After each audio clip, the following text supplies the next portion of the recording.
quarterback is probably the most popular position in all of American sports. It defines what the NFL is. It brings in the viewers. When you think about national football, you think about quarterbacks. I was scrolling on TikTok one day and I found this comment on TikTok and it really got me thinking. The comment said, "We used to view NFL quarterbacks as gods. What happened to the position that we love so dearly?" This question really got me thinking. Are we just fantasizing and glorifying the past? Or is it true? The position quarterback has regressed greatly comparing the 2010s to the 2020s so far. So I think it's only fair for us to look at the last MVP, Lamar Jackson. He won MVP in 2023 and he put up good numbers. He put up 24 touchdowns to 7 interceptions, a passer rating of 102.7, and he added 821 rushing yards with 4 rushing touchdowns across the season. Pretty good stats, but 24 touchdowns and 7 interceptions doesn't really seem all that great coming from a position that defines the National Football League. To put this in comparison, let's look at the infamous run the table stretch that occurred in the 2016 season where the Green Bay Packers, after having a horrible 4-6 start, went on to win their final remaining games, went 10-6, and landed a position in the NFL playoffs. During that stretch, Aaron Rodgers threw for 15 touchdowns, 0 interceptions, and had a total amount of yards of 1,600.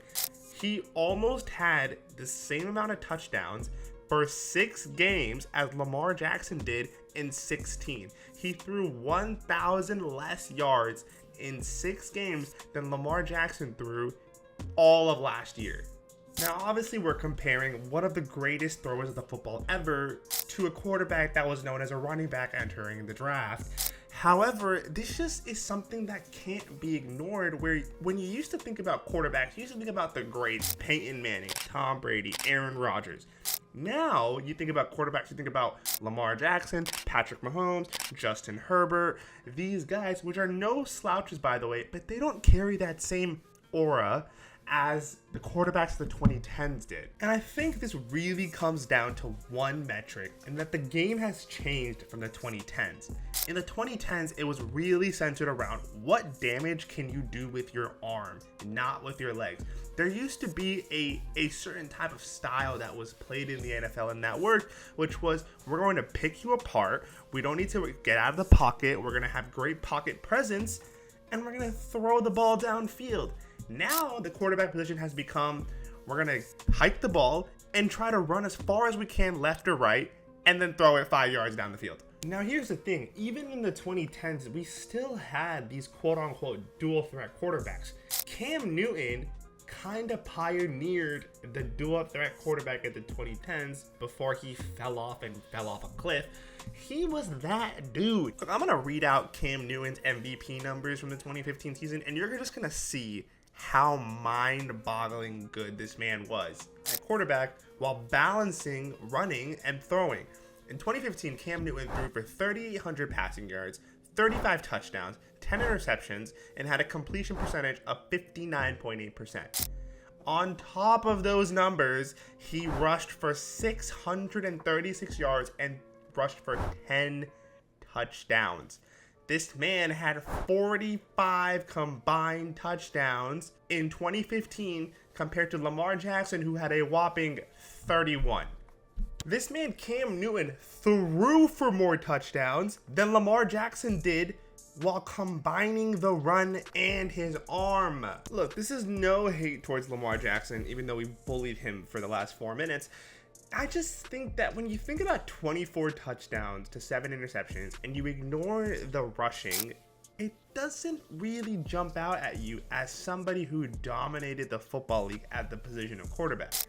But even aside from Lamar Jackson, let's look at the other top candidates in the 2023 NFL season. In 2023, the top 3 quarterbacks in the competition for MVP were Lamar Jackson, Brock Purdy, just gonna let that one sit there for a second, and Patrick Mahomes. In 2023, Patrick Mahomes threw 27 touchdowns, 14 interceptions, had a completion percentage of 67.2%, and had yards per attempt of 7.0. Brock Purdy, on the other hand, threw for 31 touchdowns, had 11 interceptions, had a completion percentage of 69.4%, and had a passer rating of 113.0. Looking at these numbers, Brock Purdy actually played very well in the 2023 season. Throwing 31 touchdowns in one season is no small feat, but it just doesn't jump out at you as another year in the 2010s. So I asked AI to just give me a random year and just have the stats come up. So we're gonna look at the 2015 season. Obviously, we know Cam Newton won the MVP by throwing a crazy amount of touchdowns and rushing for 10 more, but let's look at the runner-ups. Tom Brady was the runner-up MVP for that season, and he threw for 36 touchdowns and 7 interceptions, and the person behind him was Carson Palmer, and Carson Palmer threw for 35 touchdowns and 11 interceptions. Even those top three, all three of them threw for 30 plus touchdowns in a single season, and the person behind Carson Palmer was Aaron Rodgers, who threw for 31 touchdowns and 8 interceptions in a down year. Let's just do one more year. Let's use the 2022 year where Patrick Mahomes won the NFL MVP. He threw for 5,000 yards, 41 touchdowns, 12 interceptions, and had a completion percentage of 67.1%. He threw miraculous numbers this year. Nobody will dispute that. 5,000 yards and 41 passing touchdowns is an insane number to have over an NFL season. But then let's look at the runner-ups. Jalen Hurts was the runner-up MVP to Patrick Mahomes. Once again, let's go over Patrick Mahomes' stats again. 41 touchdowns, 5,000 yards, and 12 interceptions. Jalen Hurts threw for a whopping 3,700 yards, 22 passing touchdowns, but he rushed for 13 and had a completion percentage of 66.5%. The player behind Jalen Hurts was Josh Allen, who threw for 35 passing touchdowns, 14 interceptions, had a completion percentage of 63.3%, and had a passer rating of 96.6. These guys' stats aren't bad, but you look at number 2 in the MVP race for quarterback, and the number 2 quarterback had threw for 22 touchdowns, but he rushed for 13. He rushed almost as much as he threw, and even combining the two, he only had a total amount of touchdowns of 35. Look, I know we're comparing years, and maybe that's not the best way to measure how good quarterbacks have been in the 2020s versus the 2010s, but there's just something about thinking about the guys like Aaron Rodgers, Tom Brady, Peyton Manning, Drew Brees, and comparing them to the top quarterbacks now, which is Patrick Mahomes, Josh Allen, Lamar Jackson, and there's just a distinct amount of aura and fear that these guys used to impose in the 2010s that they don't really impose in the 2020s. And I think that's mainly due to the ability that quarterback has now been a position where if you can't use your legs, you're not as good as the top guys. Every one of the top guys I just listed has the ability to use their legs just as effectively as they have the ability to use their arms. But in the 2010s, if you had a deadly arm, you were putting up numbers.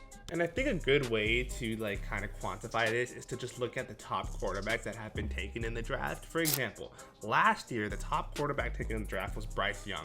Bryce Young was regarded as the top quarterback prospect in that class. He put up amazing numbers in college, but he was also known to use his leg.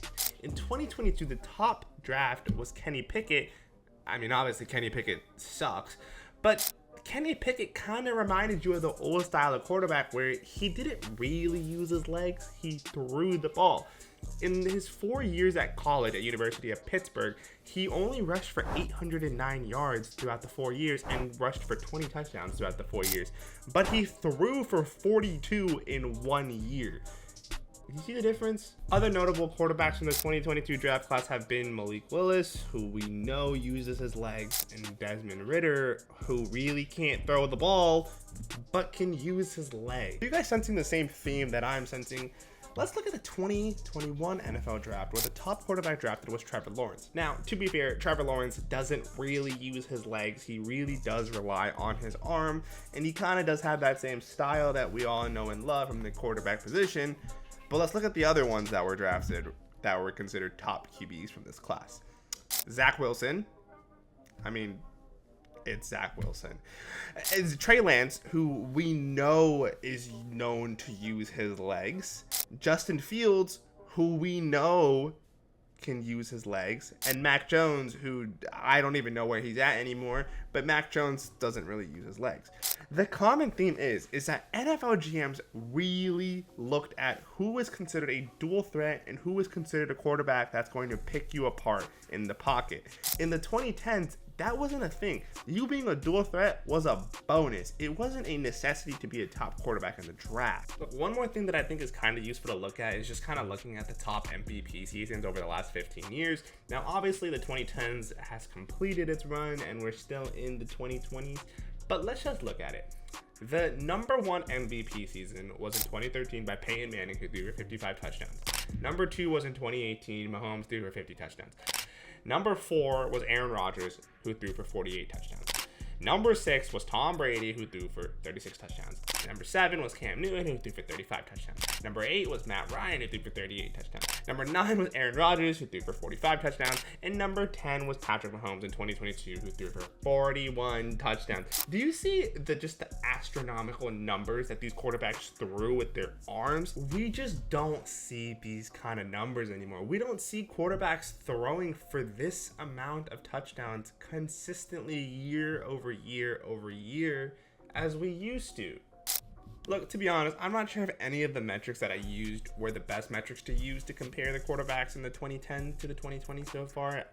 It's really hard to quantify if the quarterbacks were better, but if you've been watching the NFL for, the last 15 years, there's a distinct difference in quarterback production as there once was.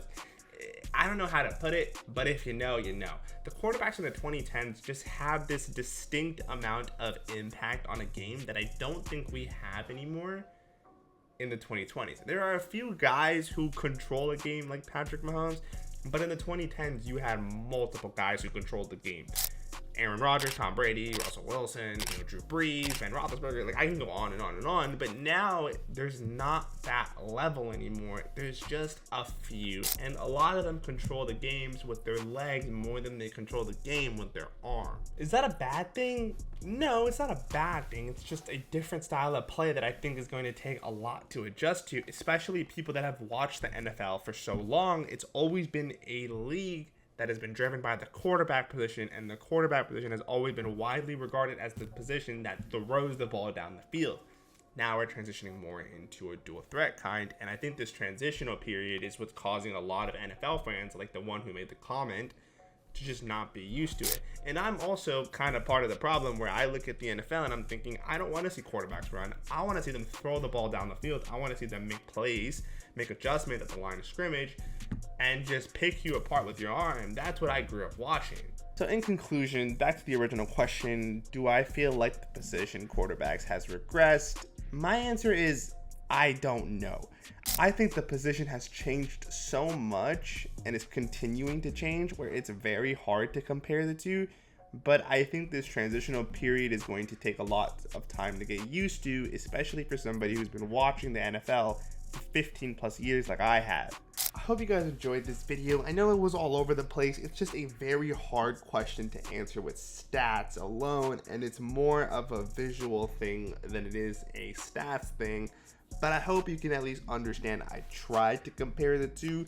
Let me know what you guys think. People that have watched the NFL for a long time, do you guys feel like the position as a whole has gone down, has gone up? What do you feel about the new style of football compared to, pocket quarterbacks versus out-of-pocket quarterbacks? What do you guys prefer?